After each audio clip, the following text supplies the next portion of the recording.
Hey everybody, welcome to another edition of Field of Dreams on ACTN. My name is Steve David. I'm your host.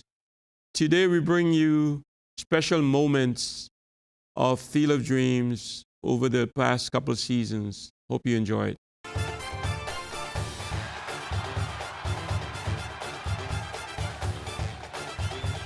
Worldwide Safety Consultants Limited offers solutions to your immediate and future potential problem areas by providing you with a qualified team of safety consultants. Worldwide Safety Consultants Limited, building a reputation on quality and value since 1999. Located 23 Todd Street, San Fernando, Trinidad. Phone 868-657-1534 or 868-788-6955. worldwidesafety@yahoo.com.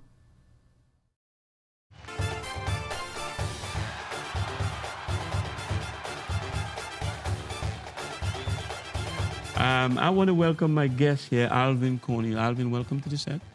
Thank you, Steve. Good to see you again. You too. The reason I wanted to bring you here, Alvin, is your story is so big. And we cannot afford to not let our young generation hear your story. And I want to start from childhood and take it all through to present day. I know you were born in Trinidad, but what part of Trinidad were you from? I was born in Port of Spain. Port of Spain? Yeah, just off Piccadilly Street at the back, one of the small streets there. I was born there, and I grew up in San Juan. My mom became ill when I was young, and she was hospitalized for a few years. And my father's uncle took care of me from the time I was like a year and a half, and I grew up in San Juan. Well, I lost my bet because we were trying to adopt you in South. We thought you were from Palo Seco. Actually, you would have been partly right. My mother is Venezuelan. Okay. She came through in the way that most people come through illegally. In those days, it wasn't even called that. And Rancho Quemado. I have a lot of relatives down there through my mother, right? And some of them I hadn't met until I went to work on a scholarship in Palo Seco when I was about 16, 17 years old. But yes, so you were partly right. Well, I hope you were, because we were saying all the greats, which you are, that came to this country football came somewhere through the oil belt. So you played down there for a little while, right? I played for TPD in 1957, 58, 59. And then I was asked to come back into Port of Spain because I was getting a job, but at the same time, Maple wanted me back into Port of Spain because I was sort of a youth with Maple. And that's how I went back into town. Okay, well, you're a tongue boy. So you're a tongue boy. And that's how we call you guys from the South. You're a tongue boy. So now you're a tongue boy. Let me take you to your childhood. When did this dream start for you? When did you realize, I've got something special? You know, I grew up in an environment where there was a stroller sports club. And my uncle was the president of that club. And so I lived and grew in the environment of this club. These guys were fanatical about cricket and football and everything else. Their club was really fairly big and very reputable. We used to go to Tisha in Tisha Village every year for one. Tisha used to come down to San Juan to sort of, and a lot of the players, Colts and Malvern, used to come into Arangua, Savannah to play against Rollers. I grew up in that environment. And my adopted father, as you'd want to call it, because when my mom died, my father, he was a musician, and he was on the American base, and they offered him a job to go to Bonnier, and he went to Venezuela, and he never came back for 35 years. However, they were fanatical. So I was in the middle of it. There was a little space around the back of our house with some grapefruit trees, a lot of which I liked, but under it was a sort of area where you can play a 2v2 or play a little bit of cricket with the coconut bat and the hard tambourine balls. And I learned to play as much as I could there. Right. We were at a corner outside, and there was only one traffic light. So in the evening, and we played there, and there were some good players who grew out of this. Now, this came on me naturally because everybody was interested. I was probably a few years less than the elder ones. But I continued to play and play and play. And I had the most interesting stepmother and stepfather simply because of the fact that if I went out there to play, the match cannot start without I'm batting first. Right. That's my mom. If you want to play in this yard, he's got to bat first. Right. Right? And those were the little rules that sort of took me into it. The question you ask is a difficult one. How did I understand or know that this would have happened? I never did. Up to today, I look at it as just a part of my life, simply because of the fact that I happen to have met a lot of great people when I was 8, 9. I met the great Sir Frank Worrell and Everton Weeks. They came with the Barbados team and they were invited to one of the homes. And I was a little kid, like 8 or 9 years old. And Neville Almondoz, who's Gary Almondoz's dad, he died now. He said, look, you want to come and shake these people's hand? I was ashamed, Steve, because I had on one of these little khaki pants where, they take the big safety pins and they pin the pants onto the shirt so that it will stay. No belt in this business. But I met with these guys. Right. When I was about 10 years old, Strollers played in the Northern League. I was pretty big. I had reasonable size. And I used to go down there with my uncle, my uncle, and he played with Strollers. And I was watching with them. But those guys worked. So sometimes they would get there late. And one bright suggestion came up one day, why don't you let Alvin play? I'm 10 and a half years old and I'm playing with these big guys. Okay, I don't think it was very impressive. I can't even remember. But what I do know is that I started then. And then they sort of brought me in gradually into the life that I was beginning to say, hey, this is something really nice. What really got to me was when I was leaving primary school to go to a college. And I sat the exam like everybody else, but I'm not in the first 100 people in Trinidad, so they got their choices. Right. But Fatima and St. Mary's, because I'm Roman Catholic, had their exams. I did both exams, hoping that I'd get into one. It so happened that I got into both. The decision now, because I might tell you, I was from a very poor family, and they had to look at every dollar. And when we got to this predicament, Dad says,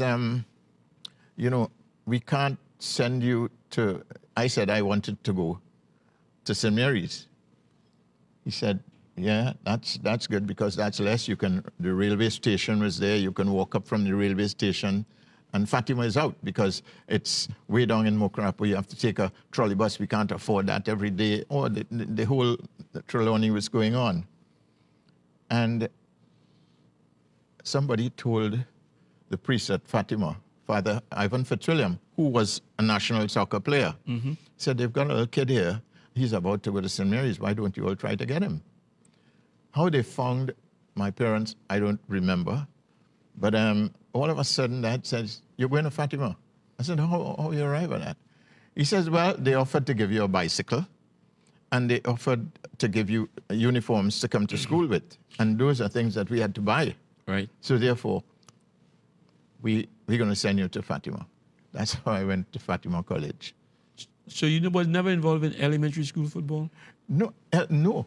I was involved with Strollers. Yeah, but no, I never played with every time I played with kids, they were older than I was. And, it sort of elated me. It might have been even a mild form of being egotistic.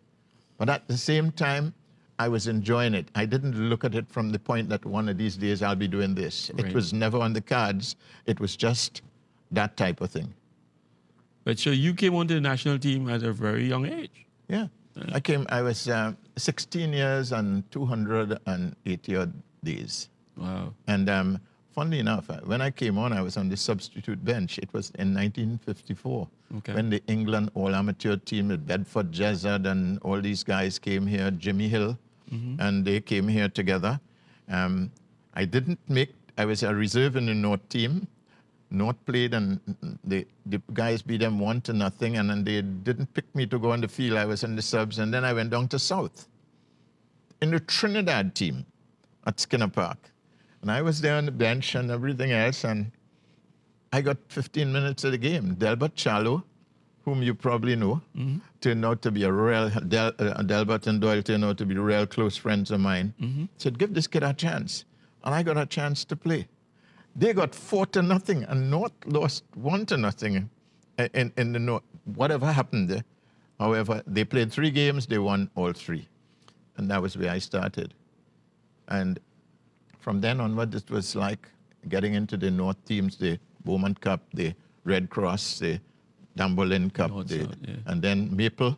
I joined, and then I got into the winning the Good and Chisholm. You know, you guys couldn't beat us. We used to just whack you all for a few years. Right. And that's how it went. So your first team was Colts, really? And it was, I didn't know Colts. My first team was Strollers. Strollers. Wherever they went, I went. Okay, I mean in the Portsmouth Football League. No, my Maple. Always a Maple. Well, until I worked for Palaseco, but it was always Maple. From the time when I left Fatima, and during the time I was waiting to go on scholarship to TPD, I played for Maple with Edgar Vidal was in that team as well. Alvin Holder, Elvin was at Fatima with me. We went to Tranquility together. You know, so all of these movements were sort of gradual, but well endorsed, as you can see, with talent, because Edgar was a wonderful player as well. Exactly. And when I went to Palaseco, Edgar was my good friend, and he played for a different club because he lived in Barataria. Right. But it was between both of us. They were cross-talking as to who's better, and I said, Edgar, come.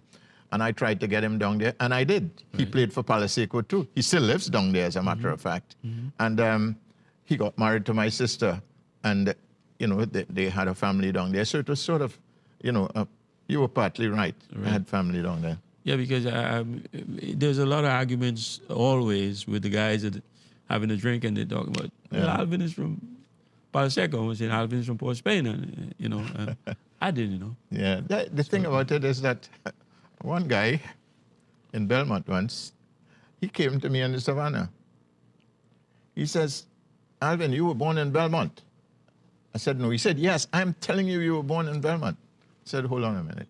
This time I was like 16, 17. Right. I was training at the Maple Ground. And this guy, the other guy is saying, no, Alvin was not born. He said, Alvin's father was in the school there, for young children there, but not Alvin. Alvin was never born in Belmont. However they realized that, I don't know. But he was adamant that I was born in Belmont. But funny things happen. So we're going to take a break, but when we come back, let's take it into Maple. Yeah. That was your first real club that you played in the Portsmouth Football League. Yeah. So we'll talk about Maple when we come back. Viewers, we'll be right back after the show.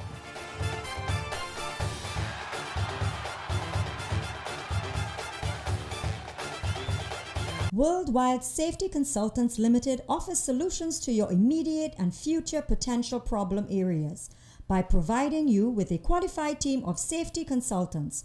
Worldwide Safety Consultants Limited, building a reputation on quality and value since 1999. Located 23 Todd Street, San Fernando, Trinidad. Phone 868-657-1534 or 868-788-6955.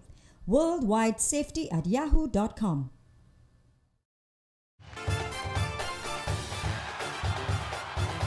So let's drill Warren now. Let's speed it up and drill Warren and some of the things that we heard he can do. They have something. Well, we know you were very quick. What helped you to develop your speed, or was it a natural God-given talent? Well, it was not. You could say Some a is, natural, somewhat along the line, but How like you developed some of it? The speed came from running from my parents. So God gave you speed to get away from. To get away from loose. my parents, because when I'm in the savannah as a school kid, most of the guys were older folks.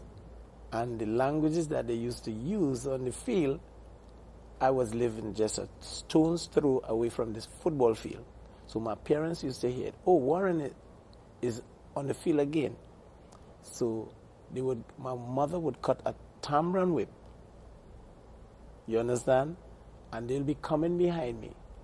So the guys on the older folks on the football field will say, Dr. Bird, they used to call me Dr. Bird. Dr. Bird, your mother coming.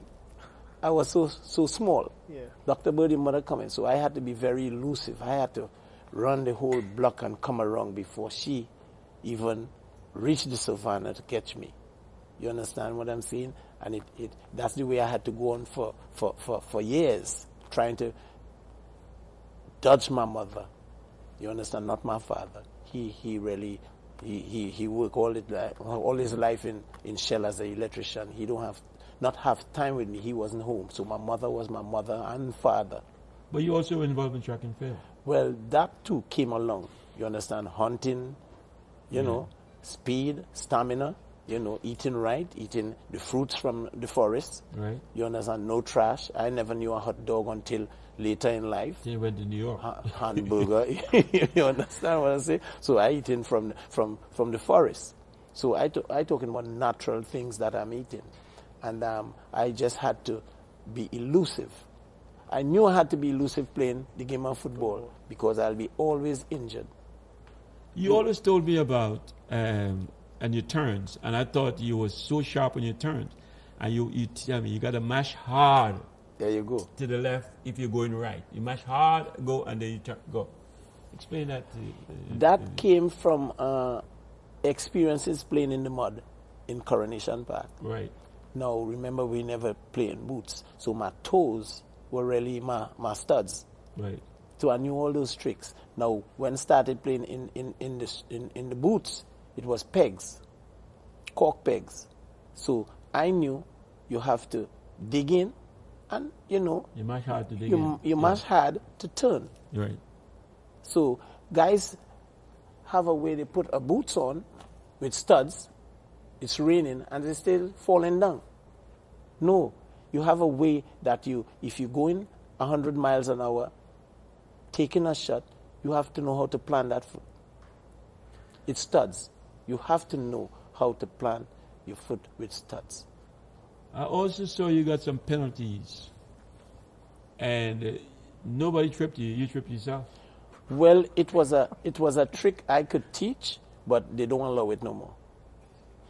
What I used to do is at full speed with the ball, because my greatest asset is dribbling.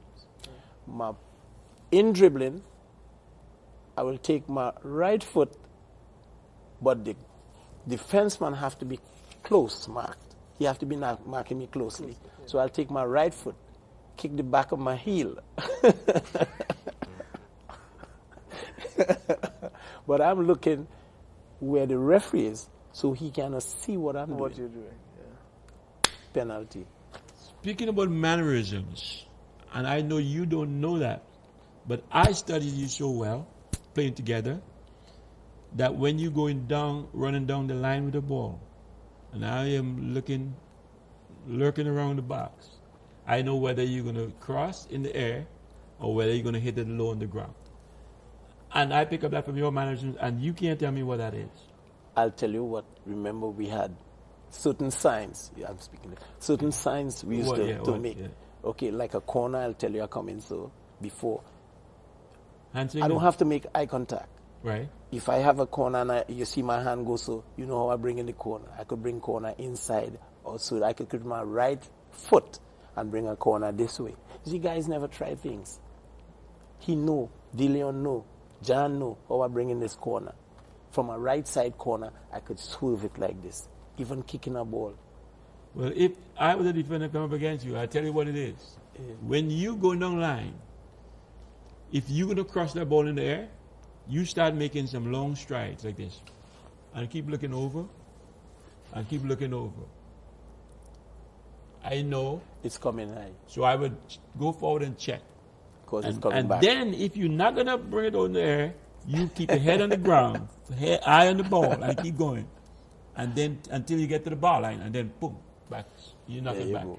So I make my dive for the person. That's how I get a lot of goals from you. We knew one another. Because I studied that. I noticed that. Does they do that now, though? Huh? Does they do that now? No, they don't do that now. They don't. But Don't you take have to time to study your players. teammates. Yeah. You understand what I'm saying? You have to know every move, every twitch of the air, every twitch of the muscle. You know, I know when if Steve do this, or any strikers player, I know everything that they do because that's my job. That's my job. Yeah. What do you remember about the Mexico game in Haiti? Or forget the Mexico game. Let's talk about Mexico in the whole. We went to Mexico. What do you remember of Mexico? I remember in Mexico, they took us from the airport. I'll give you this story. They took us from the airport. Steve and I in the plane. It was a Cessna. Well, we reached to Mexico. We got on a Cessna. We're going to San Luis Potosí. We in the air, and the pilot showing us the chasms and the big craters and whatever. Saying, yeah, damn, boy. I hope this plane don't fall down. When we reached San Luis Potosí, and we got to the airport, Steve and I got a room to stay. You understand what I'm saying? Before I could put my head on that pillow, we got a phone call. Tring, tring. What's up? Say, what happening? I wanna give you this news. Your pilot commit suicide. The pilot that took us from Mexico City to San Luis Potosí committed suicide. So you're like, whoa, I'm talking that about. was a close I'm call. talking about an hour before, after we arrived. But I mean, we've been through a lot. We've been to Mexico. We've been to. We traveled. We traveled. I mean, what can you say about those experiences that you have? Any special feelings about things that we Well, went through? it made us stronger, you know. It made us stronger as teammates. Yeah. As, you know, it formed a bond, you know, because we did things on a professional level. Because I got to know you, I got to know different teammates, you know, like your boy, what's his name, from Chile? Matasos, yes, Matasos. Okay. And different players. You're learning. It's all a learning experience. And we did things together, you know, that hold that bond together that we have right now. Yeah, and what about Haiti? Haiti, well, that's where I learned the most from you. And just at night when we just lay on the bed and we just talking football. Yeah. All until before the sleep. And the tricks of the trade and you saying things like you made up of flesh and blood, just like those guys you think are so big. Mm-hmm. If I go down the line and I square the ball back, can you put it in the goal? I said, yeah, well, that's all I want you to do. That was Haiti, right? That was Haiti. That was Haiti. Because when I went there, you guys were rookies. Call it rookies. We were young. We didn't have no you guys were experience, rookies. Yeah. Call it rookies. You had three professional ball Ugali players. and Sellers. That's it. And we had to carry that team on our back. Right. So in practice, in where we practice, Tetron, they will see the workload that I have. I will practice before their practice. I'll get up early in the morning, practice for myself. Then when the coach, Verity, called the practice sessions, we're going to go to practice. I'll practice with the team. When I When they finish, next practice, we practice. When they finish, I practice. So they saw that, you understand what I'm saying, dedication. And when we went to Haiti, the guys were so into winning that they did not give us a break. In Haiti, they did not give us no chance. Winning. Oh, Trinidad, pas bon, pas bon. Ça passe again. No, pas bon. They ain't good. All right, good. So, when we were practicing in one of the stadiums, they hear the ball hitting, bam, bam, Mexico training days. Oh, good man. That's when your boy, the goalkeeper, Barkley, Kello? that's when Kello and I had it out. We had a real nasty confrontation because he heard the commotion back there. He saw was Mexico. We can beat Mexico. Let me tell you something, Kevin. That was he said. I was in his truth, yeah. I was in his truth. Let me tell you something. If you come with a kind of negative thing wrong my teammates, you'll have it out with me. We almost squared up. Yeah. I said, Stevie, come here. I said, if I give you that ball, he was if I give you that ball at your feet, do you know what to do with it? I said, you better know what to do with it because you're not coming off the field. Because you have to score. You have. It doesn't matter Mexico or in England, whatever. You have to do what you were taught to do. You understand what I say? And that's what it is. That's what started the ball rolling. And in that game, what ended up being the scoreline in that game, if you remember? What, Mexico? Yeah.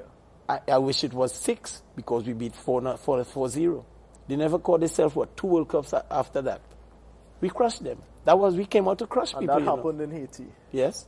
We came out to crush people, Everybody. We could have beat England. We could have beat anybody on a given day because I was a striker, Figgy was a defender, Stevie was young, up and coming and running. We didn't care. We had no respect. Because you understand? Why I'm asking that is because one of my first interactions with the name is because of Haitians. They speak highly of you, especially because they work with some of the professional teams now, and some of the guys are equipment managers, whether they're assistant coaches, who were of that era, and they speak highly of you. So it had to be something magical that happened in Haiti for you guys to be remembered, and for you to be remembered that way in that country. Well, I'll tell you. Years before that hat-trick. In Haiti, right? The hat-trick you scored in Haiti before that 73 World Cup. Well, I'll tell you what, I went as a schoolboy. I went at... Right. Well, I was... Well, I'll tell you what, let's explain that when we come back. Let's take a break. When we come back, you will explain to the viewers that. Viewers will be right back after the short break.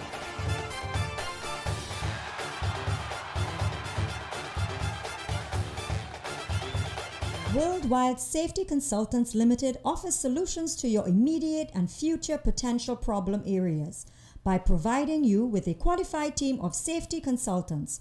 Worldwide Safety Consultants Limited, building a reputation on quality and value since 1999.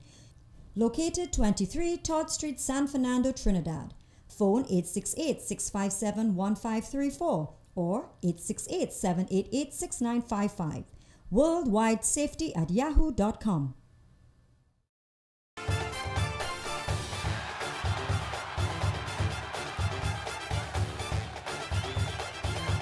I know viewers, we've heard of them, we've seen them, but we don't really know them. And let me take a minute to introduce Marvin Andrews. Marvin, welcome to the set. Thank you very much. It's good to be here. Thank you all for inviting me here. And it's always a pleasure once I'm back home, to be part of the show. Thank you for being here, Marvin. Appreciate you, buddy. Thank you. And Dennis Lawrence. Dennis, you have a goal that rings through the world, and it will continue to ring for the rest of your life. I'm so glad to have you. Welcome to the set. Steve, thank you for having me. Okay, viewers, sit back, pull up a chair, get a drink, and let's talk to Marvin and Lawrence and Dennis on their life. Guys, so I know it's going to be back and forth, So just help me along. What are you up to now? What are you doing presently? Right at this present time, I'm in Scotland. I'm still playing. At this present time, at 40 years of age, which is very unlikely. I'm playing League 2 in Scotland last season. Obviously, this season I played with Clyde Football Club, which was in League 2, with my good mate Barry Ferguson, who is the manager. So I'm still actively, playing, not at the highest level, but I'm still actively playing and, still working hard and doing, what I normally do all my career. So I still have a good, desire to play the game. Even I'm 40 years of age, it's much harder. Obviously, after a game, the little aches and pains here and there, but by God's grace, I thank God every day that He gives me the strength and the power to still be playing at this present time. Still look good and still look very healthy, man. Yeah, still keeping myself fit. Keep it going, yeah. What about you, Dennis? What are you doing up to now? Yeah, well, obviously I'm back in the coaching field. I've been coaching now for the last 6 seasons, which has been a totally different challenge from the challenge of being a football player, because I mean, as we all understand, as a football player, you only have to look after yourself. When you're involved in coaching, you got to look after a group of players. So I've been involved in the coaching for the last 6 seasons now, and it's been a fantastic experience, and it's been a fantastic goal for myself in terms of, trying to achieve good things and represent Trinidad and Tobago to the best as I've always done. So it's been great for me so far. And it's not as easy as playing, is it? Which is easier? No, coaching when you're playing, it's a lot easier, because, as I said, when you're playing, the only thing you need to do is look after yourself. The only thing you think about is you think about yourself. Right. If you don't play, you're upset that you're not playing. When you're looking after players, you got to think about the entire group. You got to think about the football club. You got to think about everything that you're doing. So, in terms of a player to coaching, you would probably say the coaching is a lot more time consuming, because once you're involved in coaching, you never really come off the ball. You find yourself watching the football game in a totally different way now, because you watch the game and the first thing you start looking at the tactical gains and the individual and the physical and all these things, compared to when you were playing. You just watch the game and enjoy it. So from a coaching point of view, it's a lot more time consuming. It's a lot more demanding. But at the same time, it's enjoyable, because it's always the product at the end of the training week, when you look at the game and you can see things that you worked with the staff, and you see it coming into play on the football pitch. So it's been great. And the worst thing about being a coach is you can't go on the field and play, right? You can tell them what to do, but you can't do it. you can ask them what to do. Right. Marvin, when you first played in Trinidad, who did you play for? Where did you start? Well, many years ago, I played on San Juan Jablete, which there's a manager called Michael, which I was very young age at that time, playing in Aranjuez Savannah. Obviously, I went to San Juan Senior Comprehensive. That's where I actually, decided to become a footballer. Because when I was much younger, I used to take part in any sports. You're a young boy, you're playing basketball, you're playing cricket, right. I get involved in athletics, all these different things. But at when I played with, San Juan Senior Comprehensive, that is when obviously I decided to, give football a real go. And obviously that season in 1992, 91 is when, I had a good season. Played with San Juan Senior Comprehensive with Marvin Oliver. We had a great time. Obviously, I was selected after that to screen in for Trinidad and Tobago National Under-18 team with over 100 players from different places. Mr. Keith Lukloy was the manager at that time, and thank God I made the final 18 to represent Trinidad and Tobago at national Under-18 level of 17 years of age, and that is where my journey all started.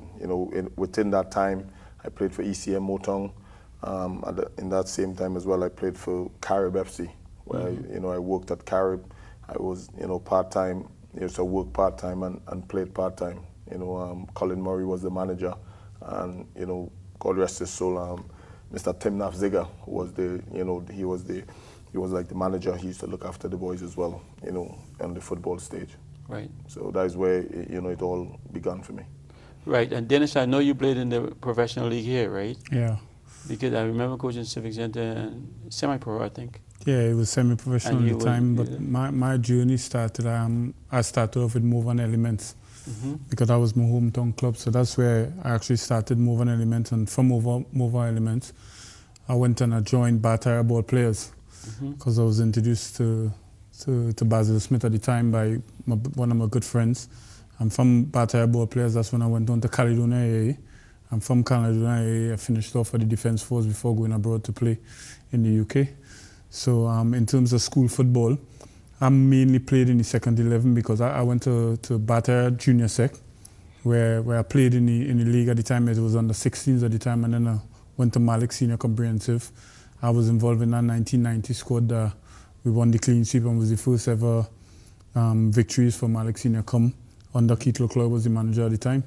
So I had a spell in the secondary schools football, probably played about 2 games at that time. So I was a bit of a late developer because I was, you mightn't believe it, I was pretty small when I was going to school. Like, so it was always a concern about my physicality, whether I would be physically equipped enough to stand up in any football league. So it was always a concern in that. So I was one of those that was more of a late development stage for me. And when I did develop, it just went like a rocket and it just took off from there more or less. And that was more or less my pathway before getting involved with the national and 23 team under the manager, Jimmy Blah, at the time was the manager. That was the first, my first national experience before making my debut under Ian Porterfield with the national senior team. And that was mainly because Jimmy Blah was involved under Porterfield. And from there, the rest, I think, is all history in terms of Dennis Lawrence and his football career. Right, that we will get into. I see Narada licking his lips. You want to ask a question so bad. It's the both journeys were, I guess, somewhat similar and somewhat different as well. But from there, then the journey goes to outside of Trinidad and Tobago. And I'm just thinking, okay, you at the time were at the Defence Force where you more or less you could say you have a stable job playing football. And then Marvin, you were at Carib at the time, right? So then wanting something more, what was that phone call like? Or what was the feeling when now you heard that you're now going outside of Trinidad and Tobago to do the very same thing that you love doing right here? You know, did you accept it with open arms, or was there some sort of process of thought that had to go in to decide that? It was always going to be a fascinating experience once you got the telephone call. I think we probably went in the same way in different avenues. Because I then, while during my time in the army, I came across and I met this agent, Mike Berry. And I've got to say, he's looked after me ever since. And I think Peter Miller at the time was in Trinidad. He was involved with San Juan Tribute. So there was a lot of opportunities during my time to go to trials and things like that. And to be fair, I had to take my time and make the right decisions. And I went to Newcastle on trial under Bobby Robson was the manager at the time. And whilst I was there, I spent 8 days because I was meant to spend 12 days, and at the time the Defence Force had a final. We had a FA Cup final, and to be fair to Bobby Robson at the time, after the 8 days, he said to me, look, I know you've got a final back in Trinidad, so I'm going to allow you to go back, but I would like you to come back to Newcastle. So, because he was very interested in the 8 days that I spent there. And then I came back and I played the final, but then whilst I was here, my agent then rang me and he said to me, look, you can go back to Newcastle, but Bolton would like you to come there and spend a few days at Bolton. And I just thought at the time, well, I've been to Newcastle for 8 days. You know, I don't think I would need to go back, so I went to Bolton. And I went to Bolton and I had a 5-day trial there, and to be fair, I was offered a contract by Bolton. But at the same time, the Wrexham manager came to watch the game that I played in. And he then said to my agent, I'll take him in the morning. So I go into the car and my agent then said to me, well, look, you've got a contract offer from Bolton, but you also got a contract offer from Wrexham. To be fair, at the time when I was at Bolton, I was a bit unsure whether I wanted to stay at Bolton. And then with Carlos and Hector being at Wrexham, I just thought to myself it would be better for me to go to Wrexham. So I chose to go to Wrexham in terms of I thought it would have been the better development process for me. Because even though I was older, I still was totally inexperienced with being in a foreign country. So it is a fascinating phone call when it's not so much a phone call that you're going to go to the UK, it's the phone call or somebody saying to you, right, I'm going to offer you a contract. And then even when you get offered the contract, then you got the next battle. You've got to achieve your work permit, and you've got to. So it's a long process. So it's when it's fully completed and you've got your work permit and you sign the contract. I think that's when more or less, the emotions then start coming up. At what point you got your contract? After the 2006 World Cup or before that? No, I was way before that. My contract, I get my first professional contract was February 1998. 98. And you were playing for Carib at that time? I was playing for Carib and National under 20. Okay, and you, Lord? I was the same. I got my contract after representing Trinidad and Tobago in 2001. Okay. So that's when I went abroad to start playing. Right. Because at that time, just not to cut across, but at that time, if you didn't represent your country for the last 2 years, you would struggle to get a work permit at that time. Especially in England. In England, yeah. You had to represent your country for the last 2 years for you to get a work permit to play in Britain. So let's talk some of your international experience in Trinidad and Tobago. What teams you guys won, or who the players were around you at that time? It had to be different to the 2006 World Cup squad, right? Which we're going to get to. Yeah. Okay. My experience is, obviously, I go way back to the Defence Force, because at the time when I joined the Defence Force, you're talking about players like Hudson Charles, Bertram O'Brien, Shiggy. These players were all still involved in Trinidad and Tobago football. Dexter Lee, Kerry Jameson. All these players was part of the 1989 squad and all these things. So when I joined the national team, most of these players, Angus Eve and them, they were the senior players. Marvin, Stern, they were all the senior players when I joined the team. So as I said before, I was one of the late developers. I came into the group at a very late stage, so these boys and them was probably ahead of me. Right.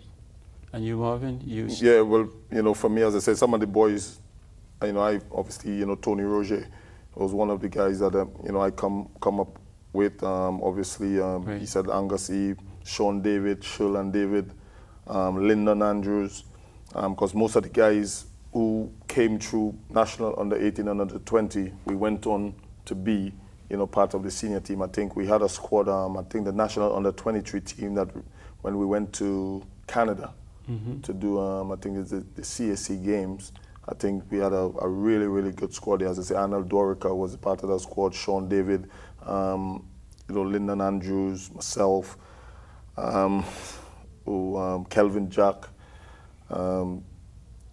David Austin, goalkeeper. We had so much people. I think Larry Luby, he was part of it. So, at that time, Trinidad and Tobago just talent from every angle. So we had a lot of players, coming through in my era as a young boy coming up, playing for national under 18, under 20, under 23, under 21. So I came through, a lot of teams, before, as I said, when Dennis came, I was probably like a senior player at that time because of so much, I've been around the national team for so many years. Right. So I know the national team is like a revolving door. It's like a revolving door at that time, or even in our time, is the amount of players go through it. So, but it's always you preparing for a tournament. So think about this question, and we'll go for a break, and when we come back, I want you to tell me what tournament they will be preparing for, you, Dennis, as well, when you got onto the national team for the first time. Okay? Viewers, we'll be right back after the show.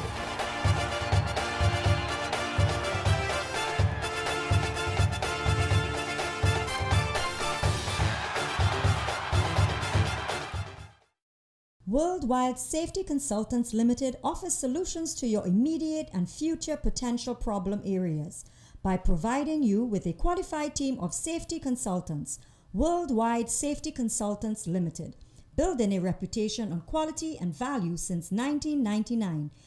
Located 23 Todd Street, San Fernando, Trinidad. Phone 868-657-1534 or 868-788-6955. worldwidesafety@yahoo.com.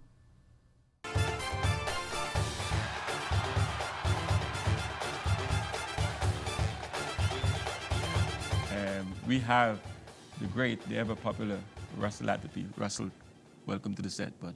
Thank you, gents. Thank you for having me. Russ, I wanted to have you on this show because your story is so big, and I don't know you as well. And Trinidad, I'm sure, wants to know who you are. So, first, I want to know, what are you doing now? What's the situation with you now? I'm presently the coach for the national under-17 and under-15 teams, and as ever, here to support Trinidad football and the association in any way that I can. Right, you totally involved with the under-17, and Yeah. that's perfect. Let's start from your childhood, bud.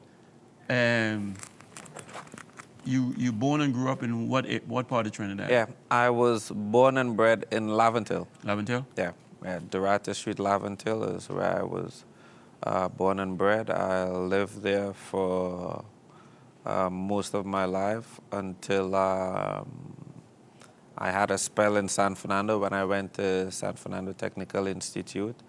And unfortunately, at the age of 16, I had the opportunity to go on trial at Bradford City. Back in that time, it was a lot difficult, a lot harder than it is now to get a work permit. So I didn't get a work permit, although I was offered a 2-year contract. And came back to Trinidad, played with the strike squad. And I suppose everybody knows the story from there. The rest is history, right? The rest is history. You know, growing up in Laventille, was it as it is now? No. Conditions? You know, again, I've lived abroad for a lot of years. I've been back living in Trinidad August 2016. And you listen to the news and you hear people talking about stuff, and it definitely wasn't like that back when I grew up, you know. And I know a lot of people hear these stories, but it's the truth in my life. You know, when I was growing up, if my neighbor tried to discipline me, then I had to listen, because if I didn't, then my neighbor can discipline me there on the spot. And then if you go and he tell my parents, then I get disciplined again, you know. So that is the way it was back in the time that I was growing up, and, you know, the whole community looked after each other. But presently, there seemed to be a lot of violence in the area, and we need to be positive role models to see if we can stop some of this violence. Yeah, back in the day, it did take a whole neighborhood to raise a kid, because everybody could beat you. Yeah. You didn't want it to, and all that kind of stuff. Yeah. I mean, right there on the spot, you would get it if you didn't be careful, you know. Not no more. Not no more. Nobody wants you to put their hand in the kid. It seemed to be a bit the other way these days, that if you try to discipline a child for whatever reason, then they go and they tell the parents, and then the parents come in for you too. You know, it seemed to go all the way around, unfortunately. But we have to stay positive, and hopefully we can help change things for the better. My question to him would be probably, could you relate some of your childhood memories of playing football in Laventille? Where was the football grounds at the time? Yeah. And also, have you been back there, and are your friends or colleagues who you played with around? What is the response like? Yeah, firstly, I grew up in the buildings, the Planning Centers on Dorata Street. And so growing up, there were 3 buildings on this side, and we would call, and then on the other side, we would call it Donkey City. There were another 2 buildings. I was just trying to remember what they used to call our buildings. So there was a big rivalry. And there was just a little space in the middle that was just big enough to play 3v3. Right. It wasn't any bigger to play anything else, and there was a lot of rocks and whatever. So there was a lot of rivalry and a lot of competition. And fortunately for me, 2 elder brothers at the time, so that would be my tree. Right. So the elder one would defend, the middle one would play in the middle, and then I would play up top, you know. Right. And it was like 1 goal come off, so you had to win. And if you don't score, then and you're out, then it could take you like a half hour to get back in, you know. Right. That kind of thing. You know, growing up in Point, went to Point Fortin Easy School, and in 3rd standard, I was playing a game, and there was a teacher says, this kid have a little something that maybe we can use, and I went straight and started playing for the school in primary school football. Yeah. When did it all start for you? Again, just playing there in the yard, and back in that time, Jamal Shabazz, who was also from around the area, he founded a team which is still in existence, Caledonia, AIA back in the day. So he formed a team at that level, so I went straight away, and that was my first competitive football team. And then straight away there were screening for a national under 12 team. So so obviously I was asked to go and take part in these screenings, and that is when I met a lot of my lifelong friends. You know, we all played football at that time. Brian Lara, Dwight York, Shaka Hislop, Kuna Hislop. You know, these are the boys that was part of that team. So, so you wasn't involved in like primary school football competitively? Yeah, not competitively, really. I went to Richmond Street Boys Anglican School, and we played there, and we played like the inter-house and that sort of stuff. But I don't really have a lot of memories of playing competitive at Richmond Street at the time. I do have a lot of memories of playing for Tranquility, because from Richmond Street I went to Tranquility.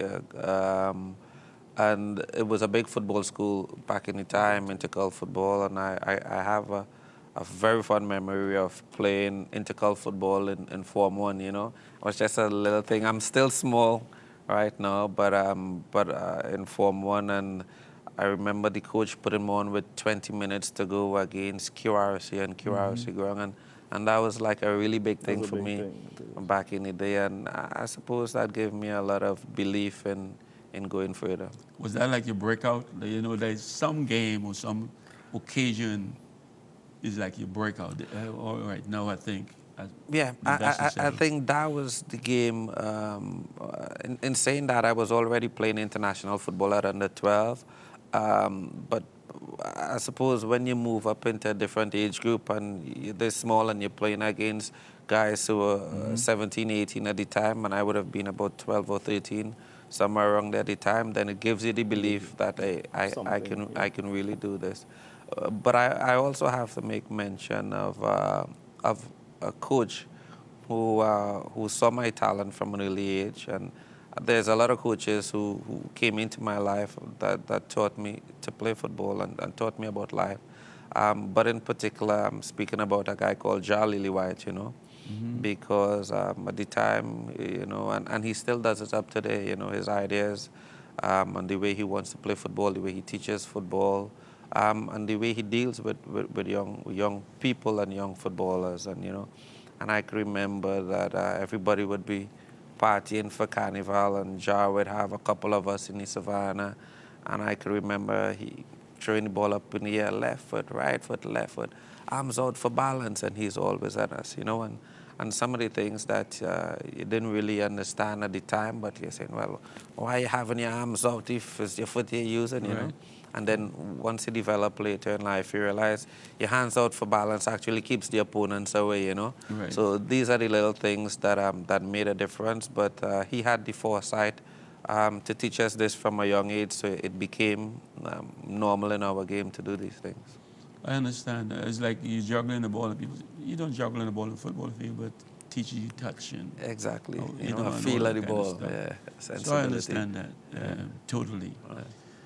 So your first call on to the national team, big team, was at 16 years old.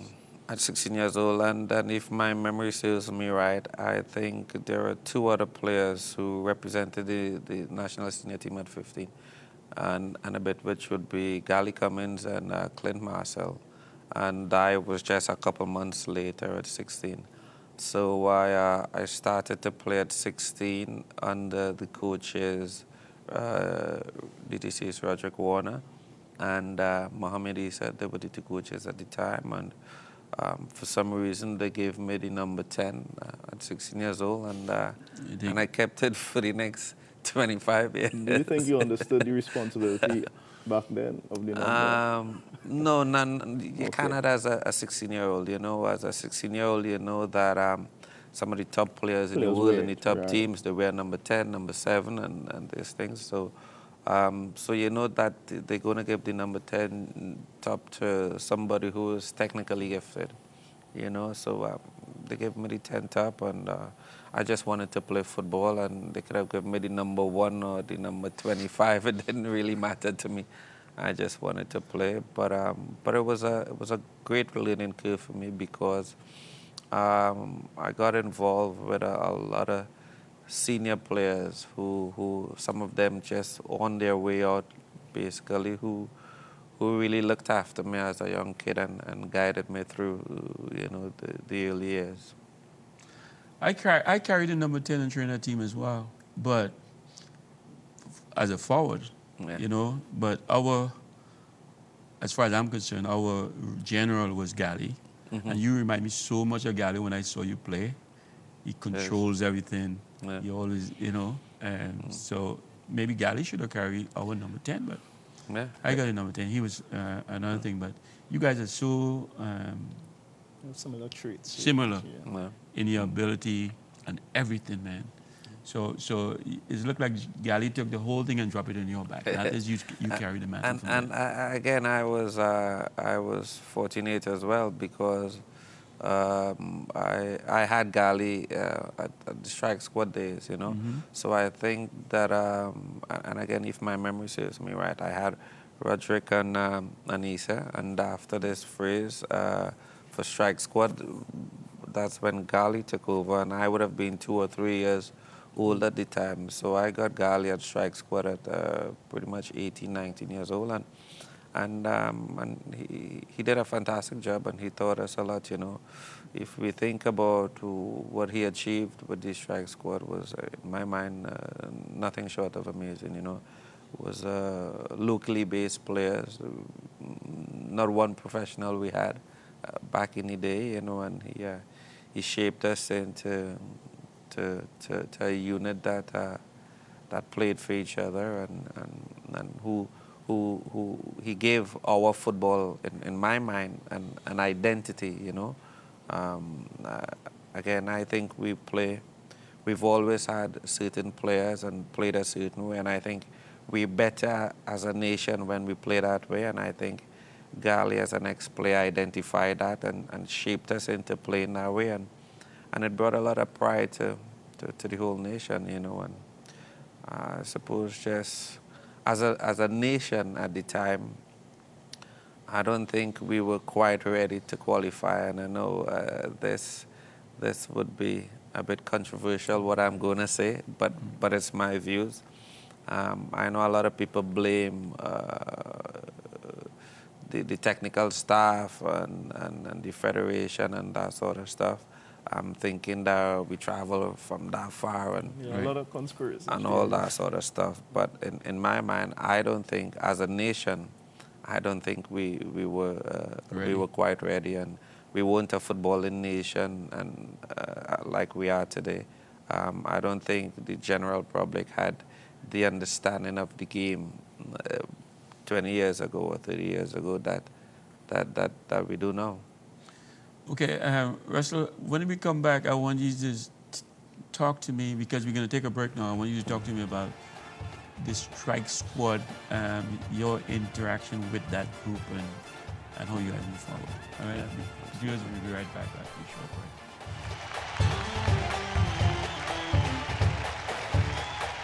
Worldwide Safety Consultants Limited offers solutions to your immediate and future potential problem areas by providing you with a qualified team of safety consultants. Worldwide Safety Consultants Limited, building a reputation on quality and value since 1999. Located 23 Todd Street, San Fernando, Trinidad. Phone 868-657-1534 or 868-788-6955. worldwidesafety@yahoo.com.